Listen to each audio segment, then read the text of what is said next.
Good morning and welcome to Men's Health Matter. I'm your host, AJ Merriweather, and today we got a special guest that's going to talk about prostate cancer survivor.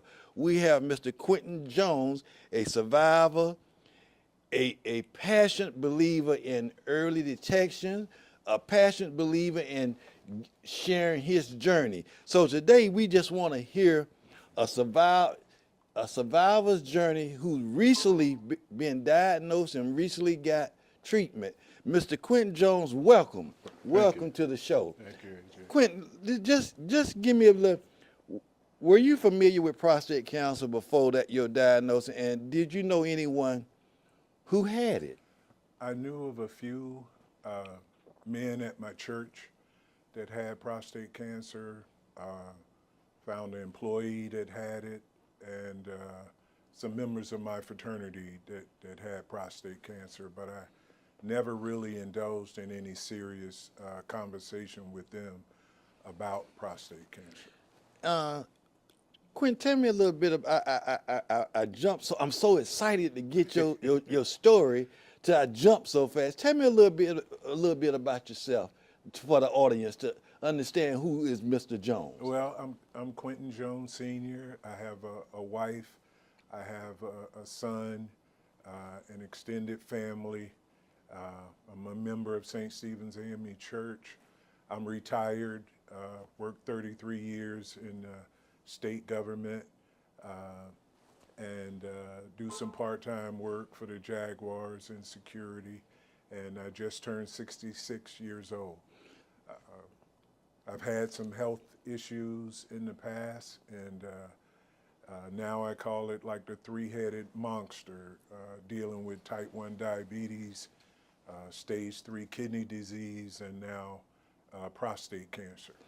And that being said, let's get a little bit more in depth on you called it the three-headed monster. When you got diagnosed, describe your mental capacity. Tell me about. I just want to know when you heard that with all the health issues you just said you had, and then all of a sudden the door opened. I got prostate cancer. Tell me, describe to me the physical and mental and spiritual help at that time that you felt that really helped you deal with this latest diagnosis. Well, physically, being a type 1 diabetic and being anemic, having to go to the hospital or go to see my doctors on a regular basis, fighting stage 3 kidney disease. So I was already physically weighed down with medical issues. Still going about my normal routines. I wasn't laid up in the bed anywhere, but physically going through those issues. So when prostate cancer came along, it was like, wow, that's why I call it like the three-headed monster for me. What's next? I got issues I don't even share, day to day with everybody. They don't want to hear all of your health problems and issues, but it still affected me physically, thinking about it with some worry about it when I first got noticed about the prostate cancer. Spiritually, my church helped me a lot. My pastor, the members of the church, they call them prayer warriors, sending me prayer books. When they found out about it, my pastor would call my name every Sunday asking the church to pray for me. So spiritually, that helped me a lot. Mentally, I call it, I was probably going to the death zone. Is this a death sentence for me? Planning funeral arrangements, your mind mentally, you just go there. That being said, listen, tell me this. On this journey that you are going through, Yeah. you recently had a procedure at the hospital to remove your prostate. Right. How did you come to that decision, and who was with you when you made that decision? I was first diagnosed. My high PSA numbers started in December of 24, and they kind of progressed with 4.0 was high. Mine hit probably a 7 point something, a 8, and a 9. So the Gleason score, the group score, the PSA level, it was all high, and they had determined it was a high risk. So you go through all of the exams, the biopsy, rectal exam, blood tests, MRIs, X-rays, scans, PET scans, everything to see if it spread. So all of that was weighing on me over months. And one of my doctors suggested to get the proton treatment. As things progressed, I started doing my own research, whether or not radiation was a good choice, bariatric treatment, chemo treatment. So they sent me material, video from doctors to research the pros, the cons, the side effects, and at some point I had to make the decision. I wanted it out of me. I just wanted it out. And that being said, I want to know, I didn't give you a chance to elaborate on this. Are you married? Yes, yes. Were your wife with you when you got diagnosed? Actually, she wasn't. She's a healthcare professional, and the times when I was going to my doctor, she was working, got a pretty strict schedule. So every now and then she was able to join me. But when I first got notified, first it was like, the labs is showing that it's highly suspicious. They found 3 lesions in me, and then I had to get the biopsy and went back home. And after a couple of days, they came back and said over the phone that you have prostate cancer. That being said, you said over the phone. Yeah. How? Yeah. See, to me, in my journey, 15, 16 years ago, when I went through it, it was, well, you got prostate cancer. We're going to do this treatment. I said, I got to pray about it. Right. I got to go home. I can't Right. make no decision right now. Right. Did that ever, that was how I dealt with it. And I had my spouse with me, because when I heard the word cancer, Right. I ain't hear nothing else. But the wife was taking the notes, and the treatment, we're going to do these treatments. We can get started. I said, oh, no. Right. Did you ever get that feeling where you felt pressured to make a decision without having that time to talk to the maker? Right. Well, spiritually, the church, go to church every Sunday, prayer. I tend to be very emotional during church services. A song would come on, the choir would sing, they'd read a scripture. I got very sensitive about my health, my life, my future. Am I planning a funeral, or am I planning my future? So that began to weigh on me, and weigh on my wife, to the point where she had to literally tell me to stop talking like that.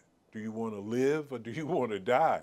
And so she, I had to kind of change gears, and because it was affecting her, so it became even more sensitive. But once the treatment plan was established, how did you feel, and were your thoughts emotional before you started your first treatment?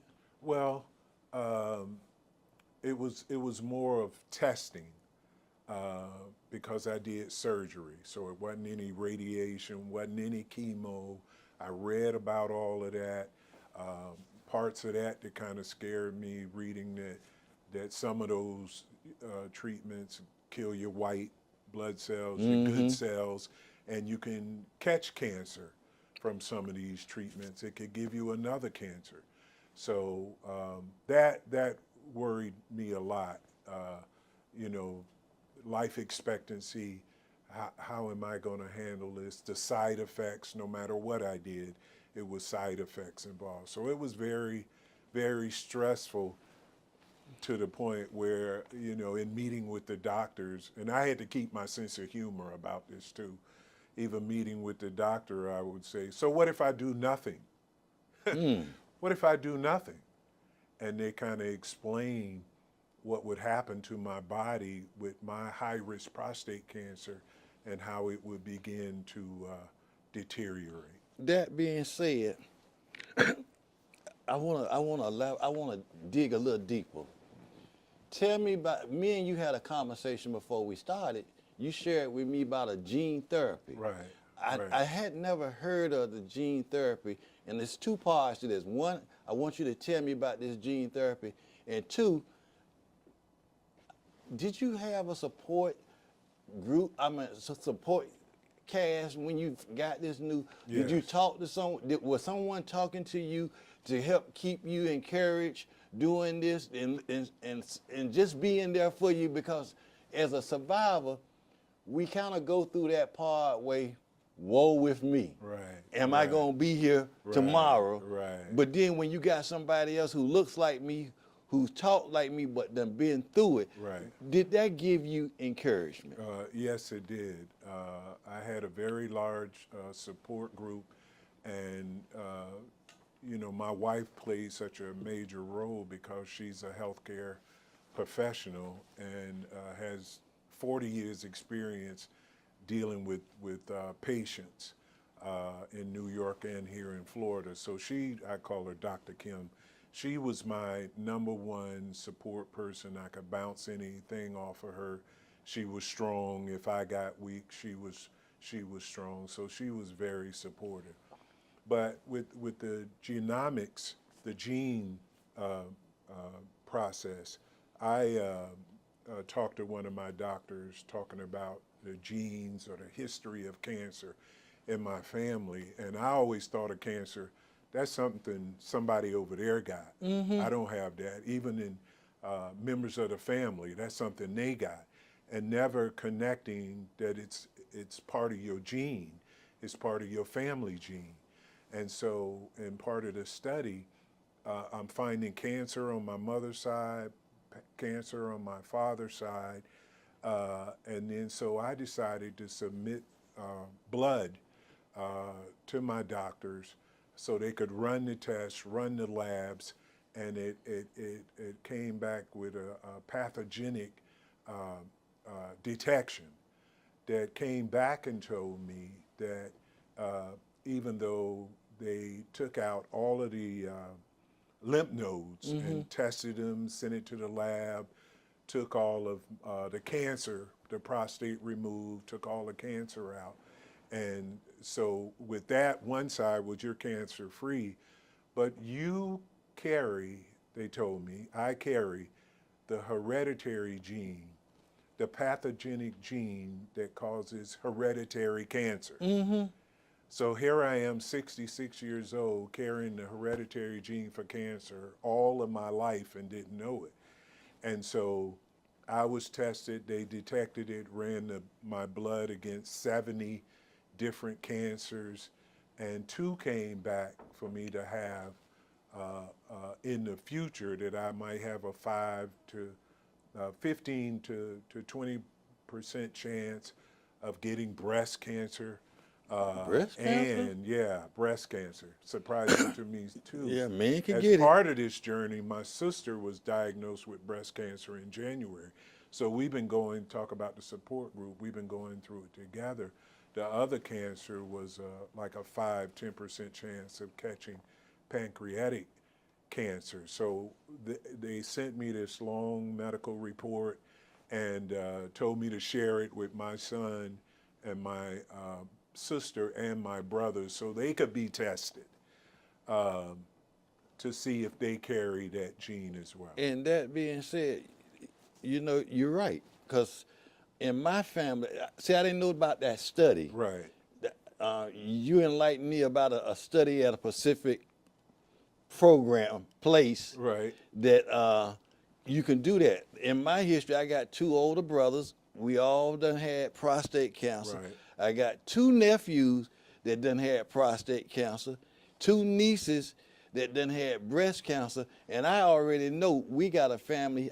We got a marker. Right. We got a gene, cancer gene in our family. Right, it's Because everywhere. the siblings, the brothers, the nieces, the nephew, we all done had some type of cancer. Even me, I believe if you get one type of cancer, you're subject to Yeah. catch another Yeah, one you're vulnerable because to it. you know those genes can be turned on off. Sound like you were saying that you're a part of this study. Right. So are you encouraging the other family members? You Yes, mentioned, you did mention yes, that you yes. shared with them. My doctors asked me to forward that report to them. They can read it for themselves. It's my test, but it's lengthy. They can read it to understand and get the background on what was done, how it was done, and how they should go have their doctors request the lab work for them as well. Now, looking back, that did you know anything about the gene therapy No, before then? no. Before you did your treatment? No, I So- got first cousins on my mother's side, first cousins on my father's side, and that's how when they do the study, split it. Mm-hmm. And you know, the more I researched it, the more in talking to older family members, oh, this cousin had cancer, that cousin had that kind of cancer. So I'm like, cancer everywhere on both sides of the family. But my mother lived to be 92, no traces of cancer. My father passed away at 52, not aware of any cancer, and one older brother, not aware of any cancer, so I had to share it with his sons. So that being said, looking back, is there anything different you would have done in selecting your treatment option? Is it anything? I just want to know how you process it. You know, now that you done been through the surgery 2 weeks ago, and I thank you for being here to share your story. Being that you done had a couple weeks now, how are you feeling first since you made that decision? And have you second guessed your treatment plans? No, and it's actually, I'm at 6 weeks out Okay. from the surgery. 2 weeks, if it was 2 weeks, I wouldn't be sitting here. Okay. It took me a good 5 weeks to get myself together, to start going back to church, start going, driving again, coming out in public. Other than that, those first 2, 3, 4 weeks, I was pretty much in the house. You mentioned that I want to change my mind. When they were wheeling me into the operating room, and it was a robot that took the lead on the surgery. Right, robotic surgery. Robotic surgery. Yeah. Several incisions, about 5 or 6 different incisions in my stomach. Some of them are still sore. But I was wheeled in there, I was still awake, and saw all of this equipment, which was overwhelming, and I wanted to get off the table and run out of the emergency room. And, but it was too late at that point. But I did go back and forth. Should I do radiation? Should I do chemo? And even in talking to people, you get different versions, different experiences. One guy asked me, "You're doing surgery, why you want to subject yourself to all of those side effects?" But it came back to me that there were side effects not doing it, and I wanted it out Right. of me. I wanted it out. Quentin, as we close out this segment, are you an advocate for prostate cancer now? And if so, what are you doing to get the word out to the men? Well, I have no problems with sharing my story, my journey, with anyone willing to listen. I worked with a friend of mine for 13 years, and we would talk about different health issues. But until I brought up my prostate cancer issues, I never knew he had it. And then he shared with me, Quentin, I had that done 20 years ago, and I'm just now having to go back to get radiation treatment. So It's good to talk about it. It's healthy to talk about it. I'm willing to talk about it, speak about it as often as I can to share my story and encourage other men. Don't wait. If I had waited another 2 weeks or 30 days, I would not be here because my doctor told me after the surgery, Quentin, that the prostate cancer was knocking at the door of your prostate when we took it out, meaning it was trying to push out. So I didn't have any more time to waste, time to delay. Don't put it off. Get yourself checked. Okay. Well, audience, you heard Mr. Quentin Jones' journey. What a fantastic story that he has told us today. Early detection saves lives. You have heard from a wonderful gentleman that has opened up his heart to share his story that someone would go get tested. So I'm your host, AJ Merriweather. I'd like to thank Mr. Jones for coming on Men's Health Matter. What a fantastic show. Thank you very much. Thank you for having me.